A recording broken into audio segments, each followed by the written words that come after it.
There's a George Orwell quote that says, "He who controls the past controls the future. He who controls the present controls the past." This means if you want to control your future, now is the time to control your past. Today, I'm going to be talking about how to control your future by sharing a little something that I think I'm going to refer to as the Mandala Effect Hack. Are you ready to live a life with enough time, money, and energy? Have relationships and connections that delight you? Are you ready for the extraordinary life you know you've been missing? If so, then this is the place for you. I'm a best-selling author, coach, consultant, and speaker who's worked in technology for over 2 decades. I'm a leader at transforming people and organizations from operating in fear, obligation, and guilt to running off joy, ease, and love. It's time for Engineering Emotions and Energy with me, Justin Wink, Ph.D. Today, I'm going to be talking about how to control your future by sharing a little something that I think I'm going to refer to as the Mandela Effect Hack. Now, there's a George Orwell quote that says, "He who controls the past controls the future. He who controls the present controls the past." This means if you want to control your future, now is the time to control your past. And this concept really hit home with me recently when I was thinking about one of the first porno videotapes that I ever had access to, like a complete start to finish, fully produced pornography videotape. Because this was like 97. And so this was VHS, video cassette, not DVD.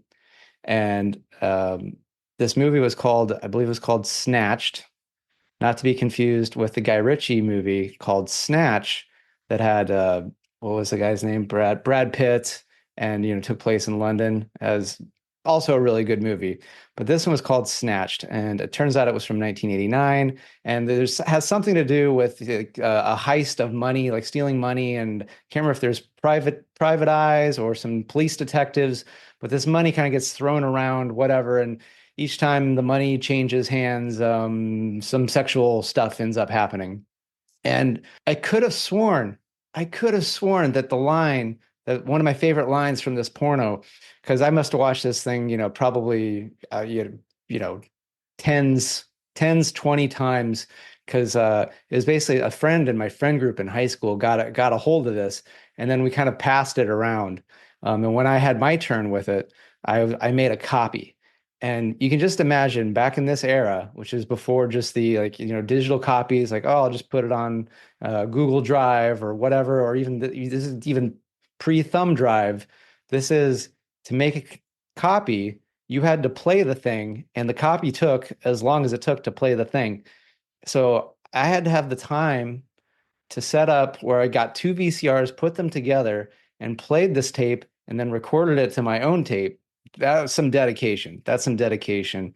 And my favorite line that I can still remember, where I thought I remembered crystal clear, because I mean, I saw this thing so many times in a heightened state of interest, was I could have sworn that one of the actresses, after completing a very vigorous grouping of 2 bodies, and there was a completion with the money shot that did not have to do with the money in question, the heist. Could have sworn she said, "I feel rich now."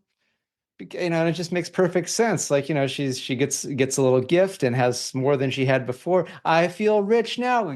Great line. Except that line was not said by the actress. It was actually said by the actor. The last scene in this 1989 movie, I didn't even know it was this old. I thought it was a more recent thing. So apparently, I don't know where this tape came from or how long it had been passed around before or whatever. I didn't see it till, yeah, I think I must have been able to drive or whatever. So it was a little later, and much later in the 90s. Definitely not the 80s, definitely not in the early 90s. And the line was, "I feel rich now," but it was after the guy did his thing. It's like, "Dur, dur, dur, I feel rich now." And I was like, oh shit, completely misremembered that. And it just reminded me of how often we tend to misremember things and we remember them and we're so attached to it. I saw a recent movie as for adults, but not the X-rated type. It was a from David Lynch. I've been watching a lot of David Lynch stuff lately. I watched all of Twin Peaks, and stick with me because this is all going somewhere that's really going to help you change your future to what you want. In this movie, it starts out where this couple is, they're living their best life, and they curiously start to get videotapes, VHS cassettes, just randomly put in an envelope on their doorstep. The first one they go and they play it, and it's like, oh, it's just the outside of their house. Must be some realtor doing some weird stuff, or this is their way to say, hey, maybe you should sell your house, whatever. But then it happens again, and in this time the tape shows not just the outside of the house, but the inside of the house and the couple sleeping. They are freaked out. So they call the police. Two detectives show up and they're just asking questions, try to understand. They even ask him, they ask the guy, you go, do you have a video? Do you have a video camera? Maybe wondering if maybe, somebody took their camera and made it. I don't know but he goes like, no, I don't like video cameras. I like to remember things the way I remember them, not the way they are. I think that's a perfect encapsulation of really how our memory works. We remember them a certain way, not necessarily how they are. And if we're confronted with, sometimes the fact of how things are, there's going to be some things that kind of like mess with us. This is so common, and it often happens at a large level of sort of like common misremembrances that it's been dubbed the Mandela Effect. And this was named after a woman dubbed this, who she was sure that Nelson Mandela, the former president of South Africa, who was imprisoned, she was sure that he died in prison during the 80s, which did not happen. He lived until 2013. He was released from prison in 1990 and didn't pass until 2013. But there turns out to be lots and lots of other people who had the exact same memory. And this isn't the only event like this. If you go look up like what are some common Mandela effect type things, some of these are pretty, it's like, oh, that's just, maybe you misheard it or whatever. Like the Looney Tunes being spelled that's tunes, Toons, as in cartoon, instead of Looney Tunes, like music, the musical sound. It was Looney Tunes with the sound. There's the Berenstain Bears, when it's actually the Berenstain Bears, not Stein, the stain. A lot of people thought the Monopoly guy had a monocle. I thought that, and I think where I got it from was in Ace Ventura, Pet Detective. It might have been the second one actually, When Nature Calls, when he goes and sees a little teeny person, which you're like, this is odd. Why is this guy so tiny? And I'm pretty sure he has a monocle. And Ace goes, and you must be the Monopoly guy. And then he like punches him and then wears this little guy as a coat. And it's just like, oh, that's why he was so small, so he could wear them. All right, it's a little bit telegraphing what the joke is going to be or the bit. Um, uh, and this one also got me, but apparently a lot of people, I think the Darth Vader's famous line from Star Wars, or maybe it's the second one, but that he says, "Luke, I am your father." But apparently the line is he just says, "No, I am your father." And I'm thinking for me, where this came from is one of my favorite movies of all time was Tommy Boy. I love that. And there's a scene where Chris Farley, just being an idiot, because that's who he is in the movie, is just talking into a fan, and he just says like, "Luke, I am your father." And then David Spade comes in and says, "What are you doing? Getting fatter by the minute?" And ha ha ha, you're getting fatter by the minute. Tommy Boy, great movie. And here's another one that also got me where I was like, no, I swear this was true, but apparently it's not. It's a 1990s movie called Shazam starring Sinbad as a genie. I could have sworn that I remember in the 90s seeing that ad.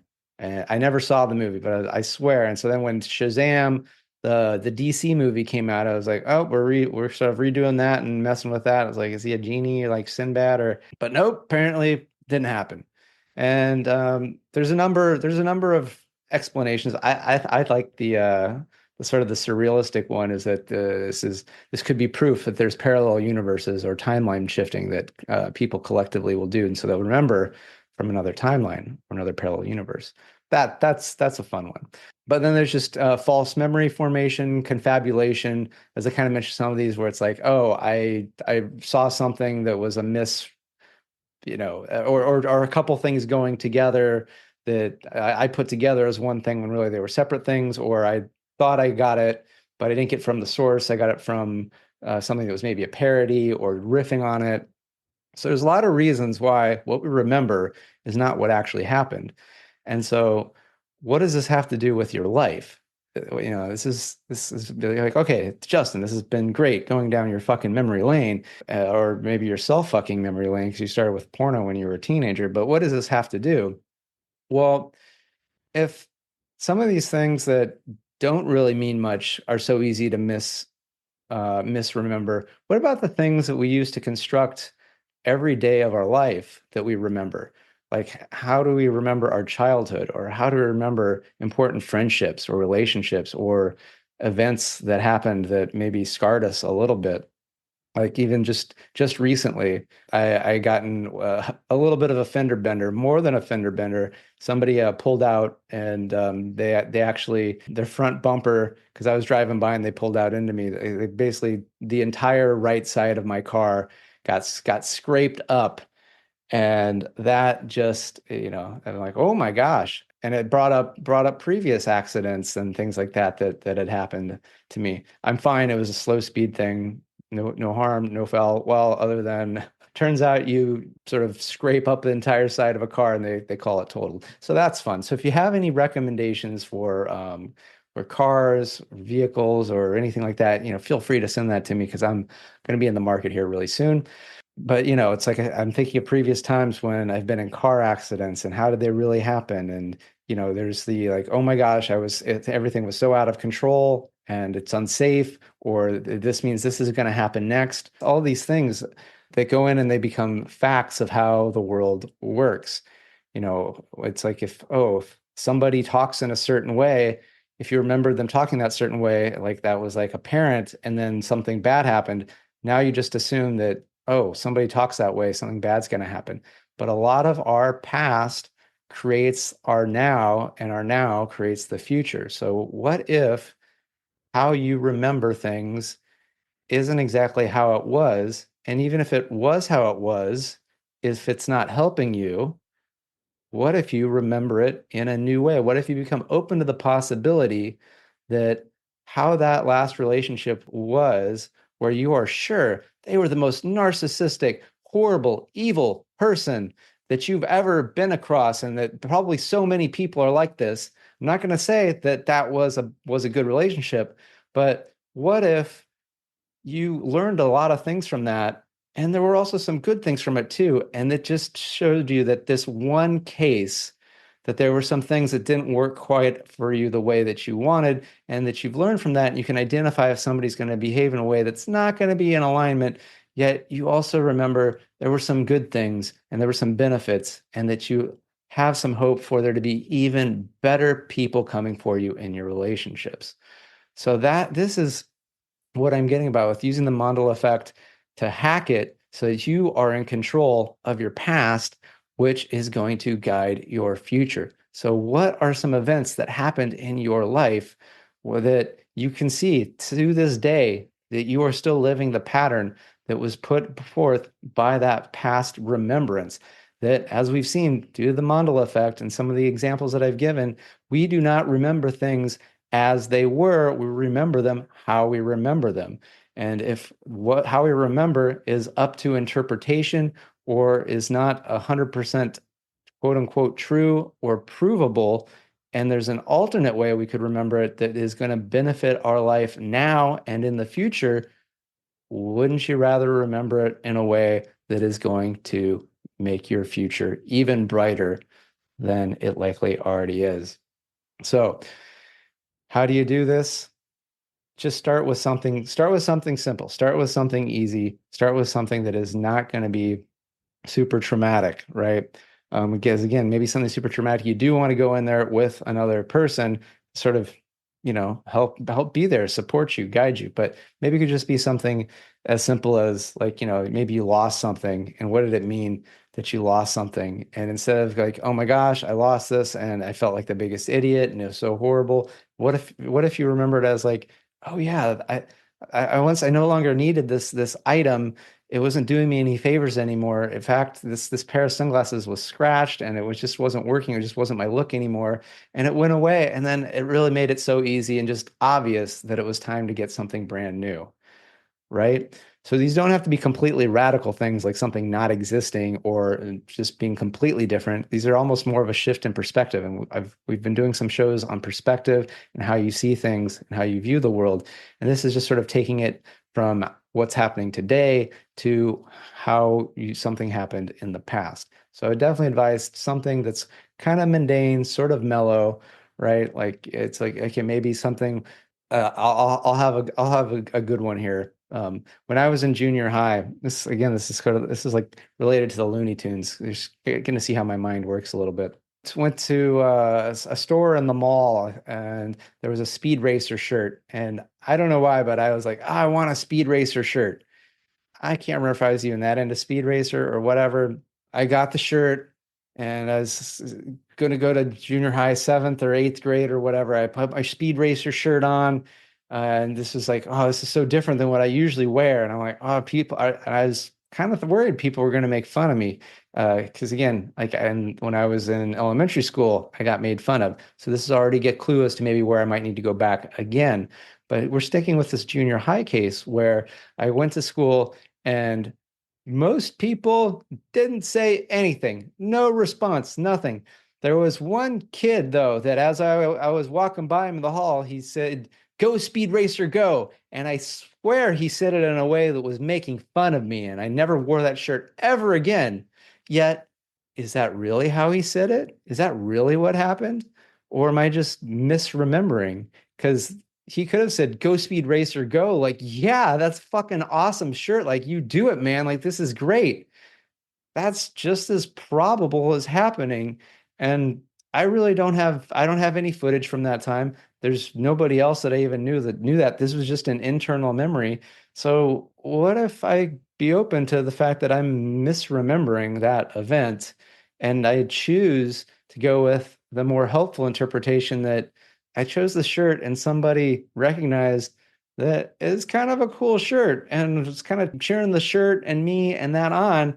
And now that I think about it, I'm like, I kind of do make pretty good choices about what I wear, and I get lots of compliments lately. I've been getting more and more because I have gone through and worked with this memory, and it really has changed how my present, which is now my near past, has been. And just by sharing this with you on the show, it's reinforcing it as that is the new memory I had, and so my future is going to be even better and more enjoyable with going through. So, with that, I'd very curious, what are some memories you might try the Mandala Effect hack with so that you can improve your future by shifting your memories from the past? So, with that, thank you so much. It's been great to kind of share some of my past with you and the various interpretations, and I'm excited to hear what you might be looking at, and send those in through email or on the social medias or through the comments, because we're going to tell you how to do all that. As for now, thank you so much and good day. Thanks for tuning in to Engineering Emotions and Energy with Justin Wink, Ph.D. Today's episode resonated with you? Please subscribe and leave a 5-star review. Your feedback not only supports the show, but also helps others find us and start their journey of emotional and energetic mastery. You can also help by sharing this podcast with someone you think will love it just as much as you do. Together, we're engineering more amazing lives.